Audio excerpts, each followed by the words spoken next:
Welcome everyone. This is Let's Meet, brought to you by the WCICO.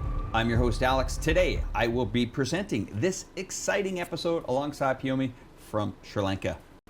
Hi Alex, hi everyone. I'm Piomi. It's great to see you all again with Alex on Let's Meet. In today's episode, we will explore Chongqing's path to democratic legislation. Focus on the ground opening of the 2024 World Federation of Great Towers Conference in Chongqing. Hear the story of David Louis, an Italian data scientist and Spartan race athlete living in Chongqing. And follow British vlogger couple Jay and Carolina as they share their first impressions of Chongqing. Legislation is a critical task that impacts every citizen's well-being. In the legislative process, how can public opinion be widely incorporated, and how can democratic principles be upheld? This is a significant challenge for grassroots legislative institutions.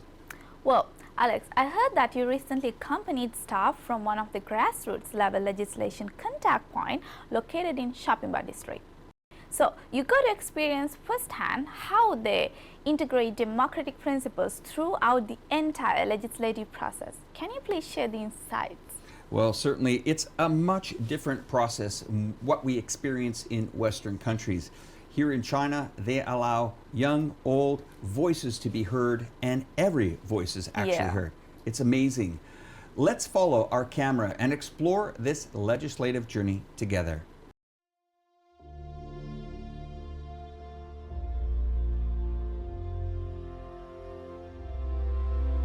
We are here at Bishan Middle School, where young minds are preparing to engage with the legislative process. My name is Huang Shuili, a contact point officer for the grassroots level legislation contact point. Today, I am here at Bishan Middle School to seek opinions and suggestions on the revised draft of the Chongqing legal aid regulations. 首先自己要熟悉这个草案，然后呢，我们再向身边的人收集建议。你有一条哈，来，我看看你是哪一条。原条例是，负责组织实施法律。 Now, I did ask a question here on what example of other countries can you use to maybe learn from or change, and that has really gotten into a very deep discussion here. We Chinese should learn from the Chongqing aid law. This has a clear structure. When you look at other countries, where do you get that information from? Social medias, Social media, yep. some books.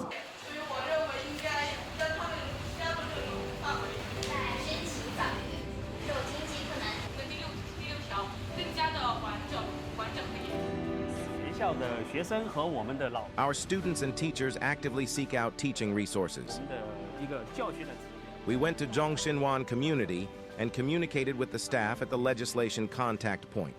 In April this year, the students attended an ideological and political theory course at the legislation contact point in Zhongshinwan community.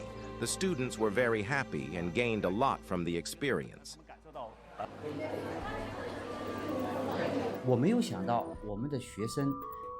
I did not expect students to have such a profound understanding of the legal draft. Their perspectives are completely different from ours. I am very impressed. This is also one of the most important things we have done recently.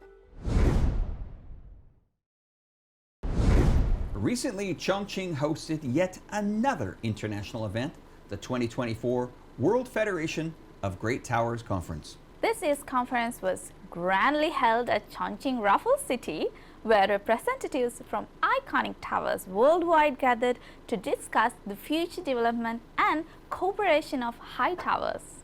Let's take a look back at the highlights of this conference. Recently, the World Federation of Great Towers took place in Chongqing. Representatives from 28 iconic towers across 15 countries gathered to discuss innovative developments, operational highlights, and future collaborations. The World Federation of Great Towers was established in 1989 for the purpose of promoting the most iconic towers around the world.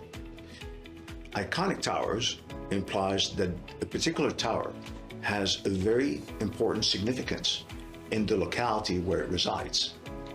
And so for us, we wanted to come as a group to promote the fact that we're the most iconic towers in the world. And this association fosters a spirit of collaboration and sharing of best practices, of marketing initiative, of technical innovations, of new attractions, anything that supports our desire to delight and entertain all of our visitors around the globe. So we came united in 1989, and at 53 tower members strong today, we've continued to promote our collaboration to understand how can we elevate our experience for the visitors around the globe. During the conference, representatives of the World Federation of Great Towers visited the Exploration Deck viewing gallery of Raffles City, Chongqing. They enjoyed sweeping views of the city's stunning landscape, including the confluence of two rivers and the multi-layered skyline. I had no idea of the magnitude of this complex and the development in Chongqing, especially the Capital Land Development Group and their presence here at the iconic merging of the two rivers. So it was overwhelmingly positive. When we think about the acceptance of a tower to the Federation, so when we think about Exploration Deck viewing gallery at Capital Land here, we think about what makes this attraction so iconic. And it's about the entire development itself of Capital Land here and the Exploration Viewing Gallery and the view that has. Naomi, have you heard of the Spartan race before? Of course, it's a highly challenging event requiring excellent physical fitness and endurance to even complete the race, let alone achieve a higher ranking. It's incredibly tough. In today's Faces of Chongqing, we'll meet a Spartan warrior living in Chongqing. He's an Italian data analyst named David Lui. Not only is he dedicated to developing financial AI algorithms at work, but he is also passionate about the Spartan race and even won China's championship in 2023. That's incredible. Why did he choose to settle in Chongqing? Well, great question. Let's dive into David Lui's story and see how he pushes his limits and pursues his dreams here in Chongqing.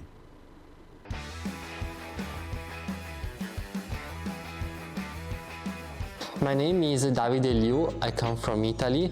I also have a Chinese name, which is Liu Dawei, which is the translation of my Italian name. I came in China in 2019 for studying.